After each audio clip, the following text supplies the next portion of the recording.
What is up, mtg-portal, and welcome to episode 8 of the Eternal Master Spoilers. Let's dive right in. Alright, let's start out with our creatures. First up, we have Young Pyromancer. A 1 colorless and a red for a 2/1 human shaman. Whenever you cast an instant or sorcery spell, put a 1/1 red elemental creature token onto the battlefield. Very cool. Next up, we do have Yavimaya Enchantress. A 2 colorless and a green for a 2/2 human druid. Yavimaya Enchantress gets +1/+1 for each enchantment on the battlefield. Next up, we do have Siege Gang Commander. A 3 colorless and 2 red for a 2/2 goblin. When the Siege Gang Commander enters the battlefield, put 3 1/1 red goblin creature tokens onto the battlefield. 1 colorless and a red, sacrifice a goblin. Siege Gang Commander deals 2 damage to target creature or player. Next up, we do have Sylvos Rogue Elemental. 3 colorless and 3 green for an 8/5 elemental with trample. You may pay 1 green and regenerate Sylvos Rogue Elemental. Kind of a beast. Next up, we have Sting Scourger. 1 colorless and a green for a 2/2 goblin warrior with an echo cost of 3 colorless and a red. When Sting Scourger enters the battlefield, return target creature and opponent controls to its owner's hand. Next up, we do have Thornweld Archer, a 1 colorless and a green for a 2/1 elf archer with reach and death touch. Nice. We got Xantid Swarm, a 0/1 for 1 green. It's an insect with flying. Whenever Xantid Swarm attacks, defending player can't cast spells this turn. That's going to get rude. Mindless Automation, 4 colorless for a 0/0 construct. Mindless Automation enters the battlefield with 2 1/1 counters on it. Pay 1 colorless, discard a card, put a 1/1 counter on it, or remove 2 1/1 counters from it and draw a card. Sentinel Spider, a 3 colorless and 2 green for a 4/4 spider with vigilance and reach. Equally as nasty. Mog Fanatic, 1 red for a 1/1 goblin. You can sacrifice Mog Fanatic and deal 1 damage to target creature and or player. We've got Imperious Perfect, 2 colorless and a green for a 2/2 elf warrior. Other elves get +1/+1, and you can pay 1 green, tap her, and put a 1/1 green elf warrior creature token onto the battlefield. Elf ramp everywhere. Mog War Marshal, 1 colorless and a red for a 1/1 goblin warrior. An echo cost of 1 colorless and a red. When Mog War Marshal enters the battlefield or dies, put a 1/1 red goblin creature token onto the battlefield. Juggernaut at 4 colorless for a 5/3 construct. Juggernaut attacks each turn if able, and he cannot be blocked by walls. Interesting addition to the set. Keldon Champion at 2 colorless, 2 red for a 3/2 human barbarian with haste. Does have an echo cost of 2 colorless, 2 red. When he enters the battlefield, it deals 3 damage to target player. Keldon Marauders at 1 colorless, 1 red. For a 3/3 human warrior with Vanishing 2, when Keldon Marauders enters the battlefield or leaves the battlefield, it deals 1 damage to target player. We also have Curd Ape, coming in at 1 red for a 1/1 ape. Curd Ape gets 1/1/2 as long as you control a forest. We've also got good old Llanowar Elves, coming in at 1 green for a 1/1 tap him to add 1 green to your mana pool. Elf, elf, elf, ramp everywhere. Lizana Huntmaster, 2 colorless, 2 green for a 3/3 elf warrior. Whenever you cast an elf spell, you may put a 1/1 green elf warrior creature token onto the battlefield. Oh god, elves are nasty.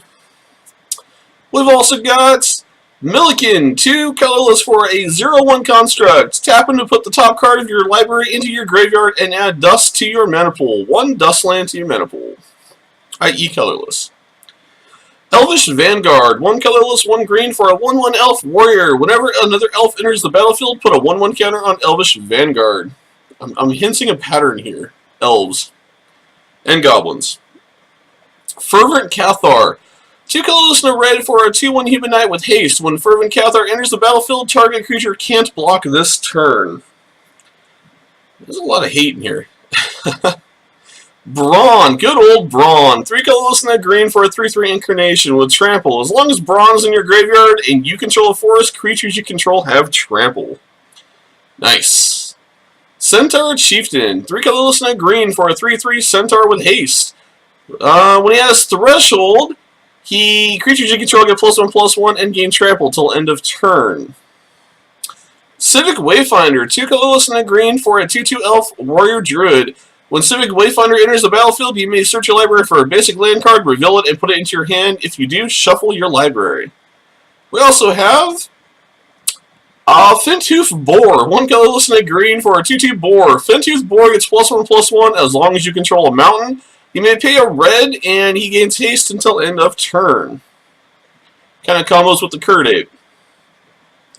Next up, we have Dragon Egg, 2 colorless and a red for a 0/2 dragon with defender. When Dragon Egg dies, put a 2/2 red dragon creature token with flying onto the battlefield. It has Pump It. This creature gets +1/+0 until end of turn for 1 red. We also have Geek 2 Slinger to finish us off. 2 colorless and a red for a 2/2 human nomad with an echo of 2 colorless and red. When Geek 2 Slinger enters the battlefield, it deals 2 damage to target creature or player. Alright, next up we got Sorceries. We got quite a few. Let's dig right in. Our first sorcerer we're going to talk about is Seismic Stomp. Coming in at 1 colorless and a red, it is a common that simply states creatures without flying can't block this turn. Next up on our list, we do have Reckless Charge. Coming in at 1 red, another common. Target creature gets +3/+0 and gains haste till end of turn with a flashback of 2 colorless and 1 red. Next on our list is Roar of the Worm. Coming in at 6 colorless and 1 green, you put a 6/6 green worm creature token onto the battlefield. This card is a uncommon and has a flashback of 3 colorless and 1 green. Next up is Faithless Looting. Love this card. Coming in at a common for 1 red. Draw 2 cards, then discard 2 cards. Flashback of 2 colorless and a red. Great Madness Enabler. Flame Jab. Coming in at 1 red. Flame Jab deals 1 damage to target creature or player with Retrace. You may cast this card from your graveyard by discarding a land card in addition to paying its other costs. Commune with the Gods. Coming in 1 colorless and a green. Great graveyard filling card. Reveal the top 5 cards of your library. You may put a creature or enchantment card from among them into your hand, the rest in your graveyard. Harmonize. A 2 colorless, 2 green. You draw 3 cards. Coming in as an uncommon. Very cool set for Sorceries. I'm excited to see what comes next. Alright, next up we do have our instant block. Let's go ahead and go through the spoilers I've got for episode 8. Sylvan Might, coming in at 1 colorless and green. Target creature gets +2/+2 and gains trample till end of turn with a flashback of 2 colorless and 2 green. Not a bad card. Love that it's instant. Love that it pumps with flashback. Invigorate, 2 colorless and a green. If you control a force rather than pay Invigorate's mana cost, you may have target opponent gain 3 life. Target creature gets +4/+4 until end of turn. Not a bad cost considering the damage you'll be dealing. Nature's Claim at 1 green, destroy target artifact or enchantment and its controller does gain 4 life. Obnoxious for the life game, but if you gotta get rid of something, you gotta get rid of it. We've got Pyrokinesis, 4 colorless and 2 red. You may exile a red card from your hand rather than pay Pyrokinesis' mana cost, and it does deal 4 damage divided into you choose among any number of target creatures. Kind of like Museum Mortars. Desperate Ravings, coming in at 1 colorless and a red. Draw 2 cards, then discard a card at random, i.e. Madness Enabler, and flash it back for 2 colorless and a blue. I like that card. That's not bad at all. And last but not least, we're wrapping up this section with Fog. Alright, next up we're going to go over our enchantments. Let's go ahead and get started on that, as we got quite a few. First on that list is Tooth and Claw, 3 colorless and a red. Sacrifice 2 creatures, put a 3/1 red beast creature token named Carnivore onto the battlefield. I'm going to assume there's some point for that enchantment.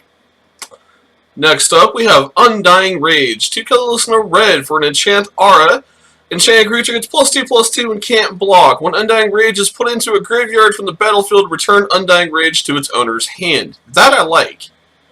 Orcish Orfame. Attacking creatures you control get +1/+0. I may have butchered that name and I do apologize.